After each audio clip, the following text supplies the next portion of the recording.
ঐ ননসেন্স ভাল কৈছা ইয়াৰ পৰা ওলা বুলি নকবি মোক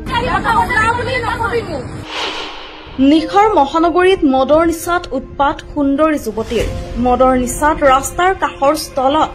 উদণ্ড আচৰণ যুৱতীৰ নিশাৰ মহানগৰীত মদৰ নিচাত সুন্দৰী যুৱতীয়ে কৰিলে উৎপাত মদৰ নিচাত বাৰ্বি বৰা নামৰ যুৱতীগৰাকীয়ে ৰাস্তাৰ কাষৰ স্থলত সোমাই কৰিলে উদণ্ড আচৰণ প্ৰথমে চাওক কিদৰে যুৱতীয়ে স্থলখনৰ গৰাকীক আক্ৰমণ কৰিছে আৰে কই আছো তোমাক কেতিয়া পৰে মই তুমি জানা যা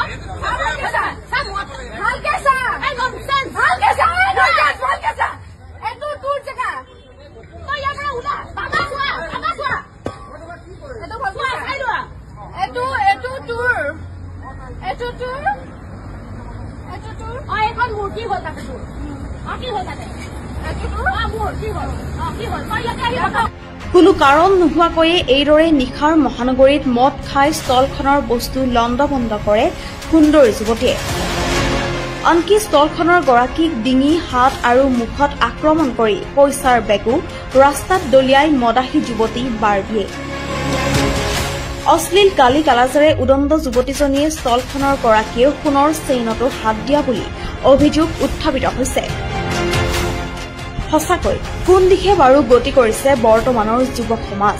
নিচাত মাতাল হৈ গাৰ চোলাৰ বুটাম পৰ্যন্ত খুলি এইদৰে মাছ ৰাস্তাত অসভ্য আচৰণ কৰাটো যেন এতিয়া ট্ৰেণ্ডিং বিষয় সঁচাই নিজকে আধুনিক ৰূপে পৰিচয় দিবলৈ গৈ এতিয়া দিনে দিনে বিকৃতহে হৈ গৈছে বহু যুৱতী মহিলা